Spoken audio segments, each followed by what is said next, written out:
Taong 1984, sa gitna ng kabundukan ng Nueva Ecija ay may isang liblib na barangay doon, at ito ay ang Madlum. Ang Madlum ay isang tahimik na pamayanan na napapalibutan ng makakapal na kagubatan at matatarik na bangin.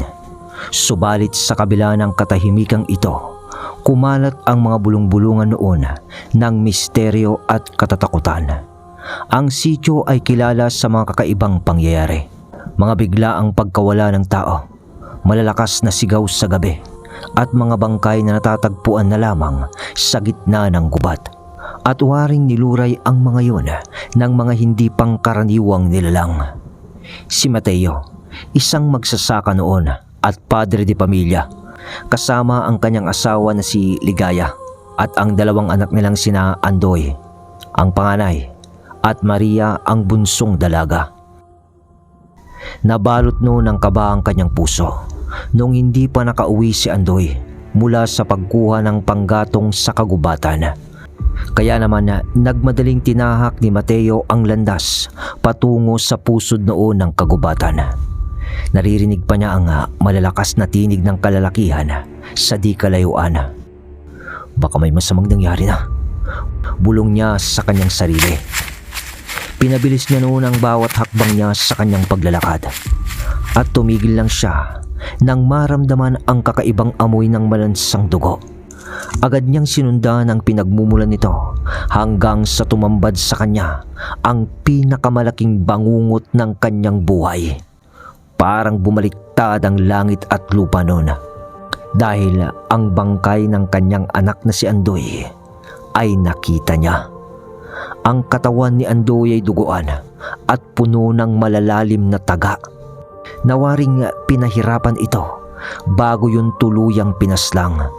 Ang kanyang muka ay halos hindi makilala, na parang nahati ito ng matalas na armas. Andoy! Andoy! Yun ang sigaw ni Mateo na bumasag sa katahimikan noon ng gabi. Napaluhod siya noon sa tabi ng bangkay ng kanyang anak. Hinahaplos niya ang malamig na pisngi nito habang pumapatak ang kanyang mga luha. Subalit ang kanyang dalamhati ay napalitan na noon ng puot nang mapansin niya ang bakas ng mga paa at ang amoy ng usok na nagmumula sa di kalayuan. Hindi siya noon nag-aksaya ng panahon. Sinundan niya ang mga bakas, tangan ang gulok na palagi niyang dala.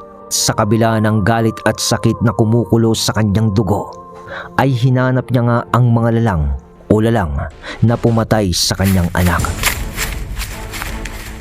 Samantala ay sa kabilang bahagi naman tayo ng barangay, si Ligaya ay hindi na nun mapakali.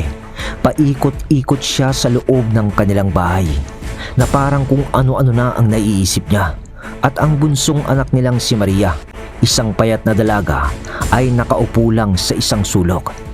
Mangiyak-ngiyak ito habang hinihintay ang pagbabalik ng kanyang ama't kapatid. Nanay, bakit hindi pa sila bumabalik? Baka may nangyari na kay Kuya Andoy? Nanginginig na tanong ni Maria. Huwag kang magsalita ng ganyan. Uuwi ang tatay mo, pati ang kuya mo, sagot ni Ligaya, bagamat halata ang takot sa kanyang tinig. Pero biglang nayanig ang katahimikan nila nang marinig nila ang malalakas na sigaw mula sa labas ng bahay. Mga limaw! Mga limaw kayo! Paslangin natin ang pamilya ni Mateo! Sigaw noon ng mga kalalakihan na nasa labas nang sumilip noon si Ligaya. Sigaw pala yun ng mga kalalakihan na may dalang sulo at itak. Alam na nila, bulong ni Ligaya sa sarili habang ang mga matay nanlilisik sa galit. Inaanak ko pa lang noon si Maria. Sinabi ko na kasi sa iyo, Mateo, iwanan na natin ang barangay na to, pero hindi ka nakinig. Salita pa ni Ligaya sa sarili, at si Maria naman na kanina'y takot na takot ay napansin na ang kakaibang pagbabago sa kanyang ina. Ang dating mahinhin nitong muka ay napalitan ng galit at determinasyon. Kinuha ni Ligaya ang isang bote ng langis na nakatago sa kanilang altar at humarap sa kanyang anak. Maria, ano man ang mangyari, huwag kang lalabas. At kung sakaling bumalik man ang tatay mo, pati ang kapatid mo, sabihin mo na maghanda na siya. Hindi ko hahayaan na lapastanganin tayo ng mga tao dito. Mahigpit na bilin ni Ligaya bago niya ipinahid ang langis sa kanyang mga braso at binigkas ang mga dasal na minana pa niya sa kanyang ina. At doon ay sa isang iglap, ang kanyang balat ay naging itim at ang kanyang mga matay nagningning na lang sa dilim na kulay pula at ang kanyang mga kamay ay humaba. Nawaring nagkaroon ito ng napakatatalim na kuko. At sa gitna naman ng kaguluhang iyon, si Mateo ay patuloy na sinunda ng mga kalalakihan na pumatay sa kanyang anak. Hawak ang itak. Naglalagablabno ng kanyang puso ng galit sa paghihiganti. Ngunit hindi niya alam, sa likod ng dilim ng gubat ay may isang nilalang ang nagmamasid sa kanya. Isang nilalang na may pakpak na parang paniki. At ang mga mata nito ay nag-aalab at nagtataglay ng isang lihim ng kababalaghan. Ngunit kahit pa ganon, ay nagpatuloy na sinundan ni Mateo ang mga bakas ng mga pumaslang sa kanyang anak. Ang galit noon sa kanyang paghihiganti ay higit pa sa takot na dulot ng dilim at panganib, hanggang sa narating na niya ang isang maluwang na lugar kung saan nagtipon-tipon ang mga kalalakihan. Kitang-kita niya ang mga ito. Nahawak pa ang mga itak at sulo. Nagbubulungan ang mga yon habang nakapalibot sa isang lumang puno ng balite. Mabuti at napatay na natin ang halimaw na si Andoy. Ngayon, tapusin naman natin ang kanyang pamilya bago pa tayo unahan ng mga iyon. Sigaw noon ng kanilang pinuno na si Mang Andres. Isa na yung matanda, ngunit malakas ang pangangatawan. Sa mga narinig ni Mateo, ay hindi niya na napigilan ang kanyang galit at sarili. Buong tapang siyang lumabas mula sa mga anino ng puno. Hawak ang kanyang itak. Mga demonyo! Mga demonyo kayo! Wala kayong karapatang pumatay ng inosente! Hindi halimaw ang anak ko, kundi kayo! Nagulat ang mga kalalakihan sa biglaang pagdating ni Mateo. Ngunit agad nilang itinaas ang kanilang mga armas na handang salubungin naman siya ng mga yon. Subalit bago pa man magsimula ang kaguluhan, isang nakabibinging sigaw ang pumuno sa paligid. Isang anino noon ang bumagsak mula sa itaas. Sa isang iglap, tumambad ang isang lilang na tila hinugot mula sa pinakamasamang bangungot. Si Ligaya iyon na ngayoy ganap ng halimaw o isang aswang. Dumapo ito sa gitna ng kaguluhan.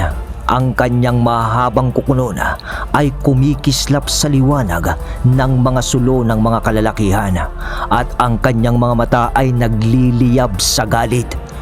Pinatay ninyo ang anak ko. Hindi ko kayo patatawarin. Salita ni Ligaya na ang kanyang tinig ay parang halakhak ng isang demonyo. Nagkagulo noon ng mga kalalakihan. Ang iba'y umatras na noon sa takot. Ngunit ang iba'y nanatili naman na matapang, na iniisip nila na kaya nilang talunin ang halimaw sa harap nila. At si Mateo naman, bagaman nagulat sa anyo ng kanyang asawa, ay nanatili itong nakatayo. Ligaya, huminto ka! Huwag mong hayaan na kainin ka ng galit mo! Hindi mo dapat tapatan ng karahasan nila! Sigaw ni Mateo. Ngunit hindi na siya pinakinggan noon ng kanyang asawa.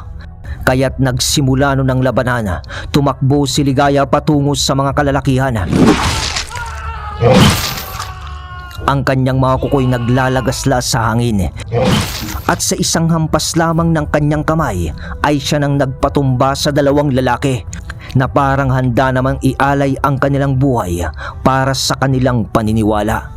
At si Mateo naman, sa kabila ng kaguluhan ay sinubukang pigilan ng kanyang asawang si Ligaya. Tama na! Tama na! Ayokong masirang pamilya natin ng ganito! Sa sinabing yun ni Mateo ay tila bingina si Ligaya sa lahat ng pakiusap niya. Samantalang si Maria naman na naiwan sa kanilang bahay ay hindi na mapakali. Dahil alam niyang nasa bingit na ng kamatayan ang kanyang pamilya, kinuha niya noon ang bote ng langis at sinubukan niya itong amuyin. Ito ba? Ito ba ang sagot? Bulong niya sa sarili. At sa kagubatan ulit tayo. Isang matalim na itak ang tumama na nun kay Ligaya. Napasigaw siya sa sakit, ngunit hindi siya bumagsak. Sa halip ay mas lalong tumindi ang kanyang galit. At ang pinuno ng mga kalalakihan na si Mang Andres ay tumawag ng pansin ng kanyang mga kasama. Mga kasama! Tapusin na natin to! Sunugin natin ang halimaw! Kumilos naman ang mga tinawag ni Mang Andres. Agad nilang binuhusan ng langis ang mga sulo at pinuntirya si Ligaya. Pagkatapos nun ay isang malaking siga ang nagliyab sa gitna ng kagubatan. Ngunit bago pa man maabot ng apoy si Ligaya, isang malakas na pagsabog ang yumanig sa lugar. Si Maria, hawak ang bote ng langis, ay biglang sumulpot mula sa kawalan. Ang kanyang mga matay nagliliyab tulad ng sa kanyang ina, at ang kanyang tinig ay umalingaw-ngaw sa buong kagubatan. Kung gusto nyo ng halimaw, narito ako! Ang mga kalalakihan noon ay napaurong sa takot habang si Maria ay gamit ang kakaiba ng lakas. Pinigilan niya ang mga kalalakihan mula sa kanilang pagsalakay at napatingin pa noon si Mateo sa kanyang anak na hindi makapaniwala sa kanyang nakikita noon. Maria? Bakit? Tanong ni Mateo. Ngunit ngumiti lamang noon si Maria sa kanya. Pagkatapos ng labang ito, ay hindi na tayo gagambalain. Sagot ni Maria bago niya ibato ang bote ng langis sa lupa.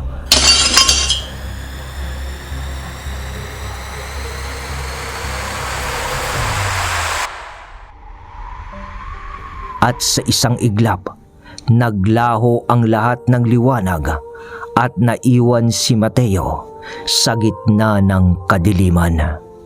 Hawak ang mga alaala ng kanyang pamilya.